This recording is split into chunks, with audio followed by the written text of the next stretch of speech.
Hey guys, Shane here, Fugatech 3D Printing. Today we're going to check out MakeShaper's PETG filament.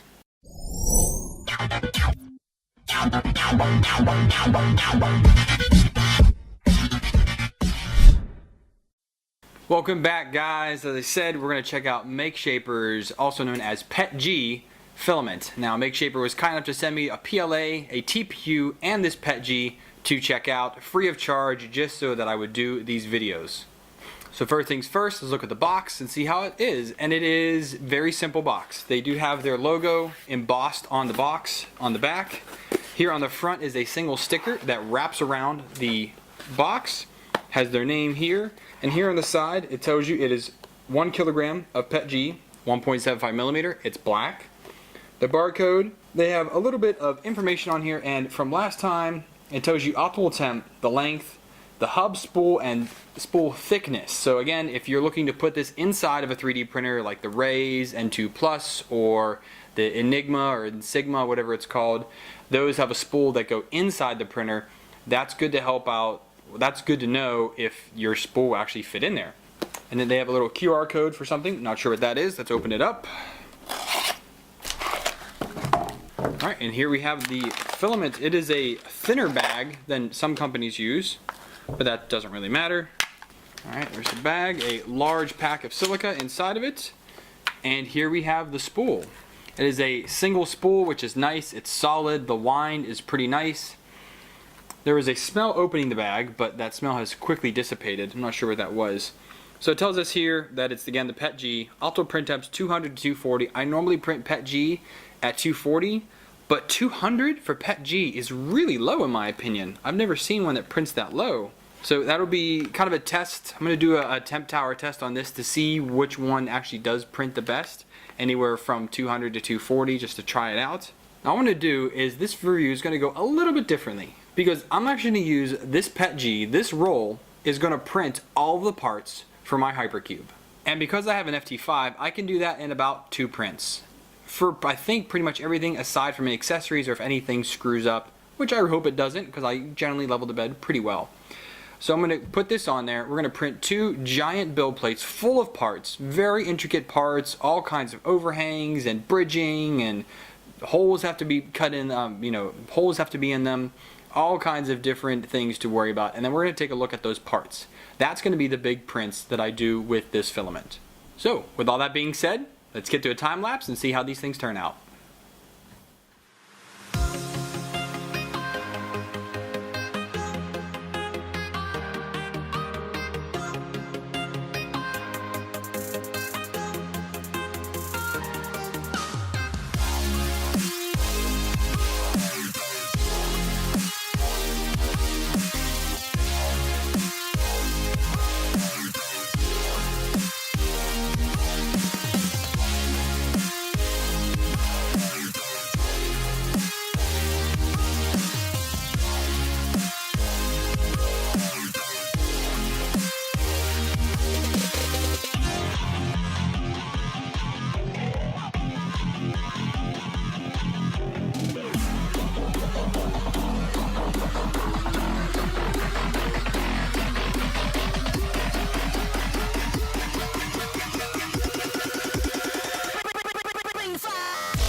Alright guys, welcome back. So there was a ton of prints that I did with this. As you can see, the roll is almost gone.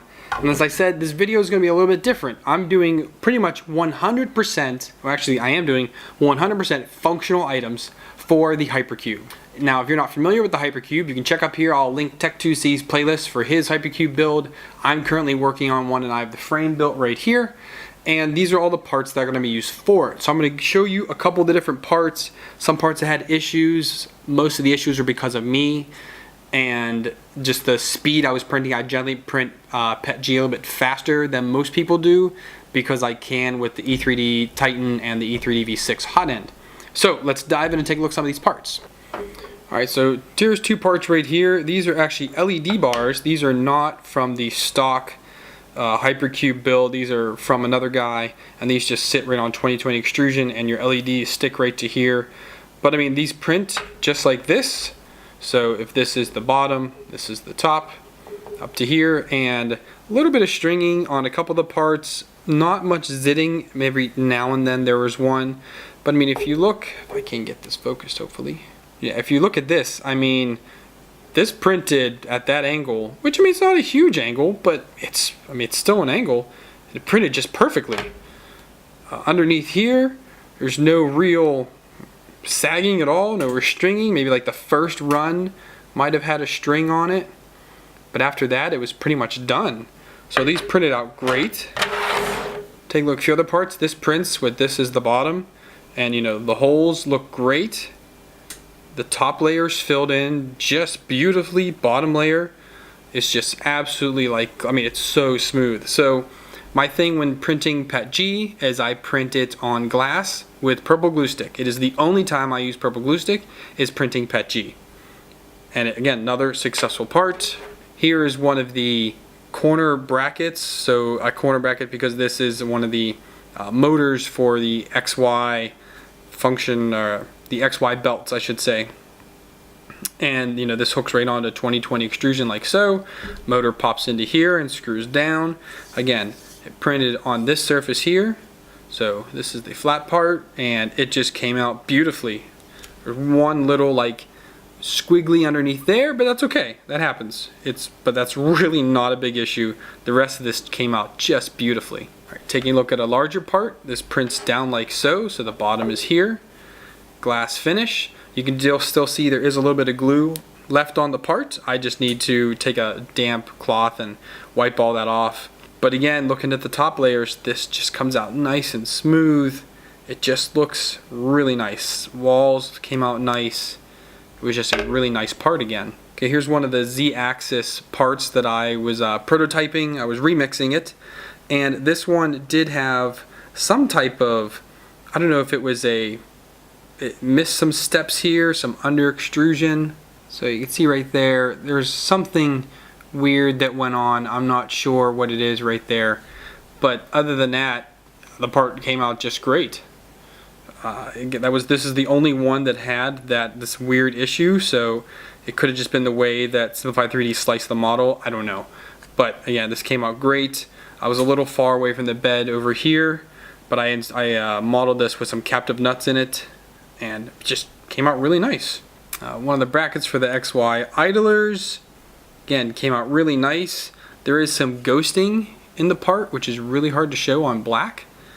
That's just because of the speed that I printed these at. If I slow it down, I would be able to get rid of all of that, but I was printing full build plates and I didn't want to have any downtime or any slowness because it took probably 4 days to print all of these parts. I mean, I can keep going through parts and keep showing you all of them. This one turned out pretty doggone nice. Again, a little far away.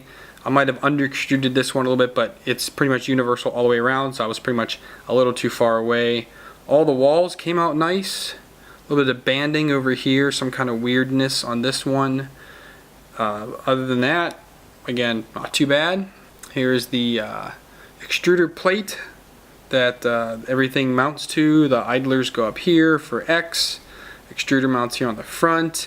Now, as you see here, there's no support underneath here, so this you just have to kind of pull out, and that's not filament's fault, that's not cooling's fault, that's because of the way the model is, and I didn't want to use support. I'd rather just dig some of this out and be done with it than worry about trying to pick out the supports.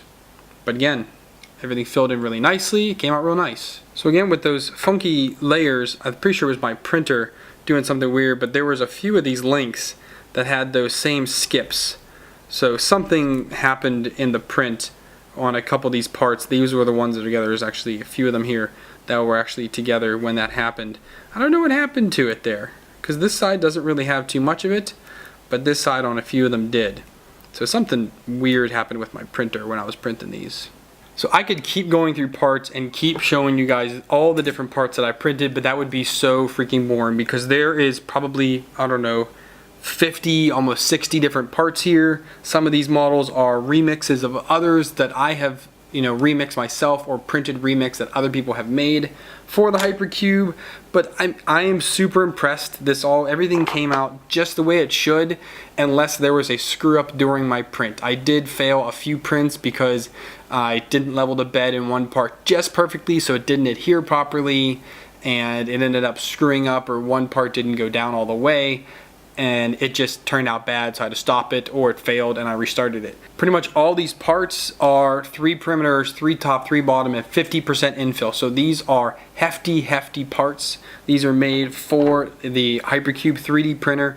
They are made to be moved and twisted, and they need to be nice and solid. So that's why they have such a high infill and such a high wall count. And I mean, the top and bottom count, that's pretty normal, but 3 walls to me is pretty high. I normally only do 2 walls.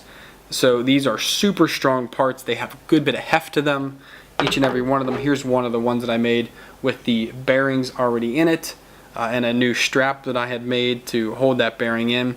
And again, once you put bearings in, it all gets really heavy. I'm super happy with the way this filament is printing, and again, I still have some left. I still have some more parts to print for the HyperCube. I'm going to keep using this till it's dry, and I'm probably going to purchase another one of these rolls from MakeShaper, simply because I really like it, and I prefer to use the same filament if I'm going to print everything in that for that printer. So everything on the HyperCube is going to be made in this MakeShaper PETG Black. My disclaimer for this is MakeShaper sent me this filament along with 2 other different types in order for me to test out. I was not paid for this review. I was not compensated in any way except for them sending me the filament so that I could use it. I'm just super glad that I was able to use this filament for something more than just random test prints, much more functional items. These are way more complicated than a lot of other parts that I've made. Some of these XY joiners, they print like so. So there is significant overhangs in a lot of these prints with no support whatsoever. They came out beautifully. I cannot complain at all with this. It just turned out so nice. I want to thank MakeShaper for sending me this filament. It truly is nice to know that you guys wanted me to try this out, and thank you for the other rolls of the filaments that I've tried out. So far, everything they have sent me has been golden. So it's a pretty good company, I have to say. They've got some good stuff. So that's gonna be it, guys. Thanks for watching this video, and if you found this review of the MakeShaper PETG useful and helpful to you, and maybe it helped you decide whether to buy it or not, please give it a thumbs up. And if it didn't do any good at all and you didn't like it, dislike the button. Let me know down below what I can do better in the future. If you guys want to support the channel, best way to do that, subscribe down below. If you want to financially support me, right down here is going to be a Patreon link. Donate me $1 more, I greatly appreciate it. Current Patreons, you guys are awesome. If you want to support me without spending some money, down below is me affiliate links. If you do any of your daily shopping or buy some other things, update your bookmarks with those. Use those. A little slice of that comes back to help me out. You want to check out some other content, go right over here. And until next time, guys, happy printing.